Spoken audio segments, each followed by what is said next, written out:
தற்போது அணிவகுப்பு மரியாதையை பார்வையிட்ட பிறகு தமிழ்நாடு இல்லத்துக்குள் சென்றிருக்கிறார். அவருடன் மூத்த அதிகாரிகள் இருக்கிறார்கள். தற்போது பிரதமர் நரேந்திர மோடியுடன் இன்று நடக்கவிருக்கும் சந்திப்பு, அது தொடர்பான ஆலோசனை நடைபெற உள்ளது. தமிழக அரசின் தலைமைச் செயலாளர் சாய்குமார் உள்ளிட்டோர் அந்த ஆலோசனையிலே ஈடுபட இருக்கிறார்கள்.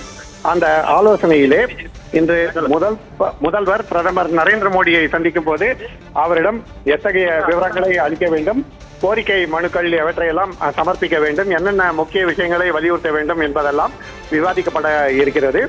அந்த விவாதத்துக்கு பிறகு மதிய உணவு இடைவேளை எனவும், மதிய உணவு இடைவேளைக்கு பிறகு மீண்டும் இன்று உள்துறை அமைச்சர் அமித்ஷா மற்றும் நிதியமைச்சர் நிர்மலா சீதாராமன் ஆகியோரை சந்திப்பது தொடர்பான ஆலோசனைகள் நடைபெறும் எனவும் அதிகாரிகள் தெரிவித்திருக்கிறார்கள்.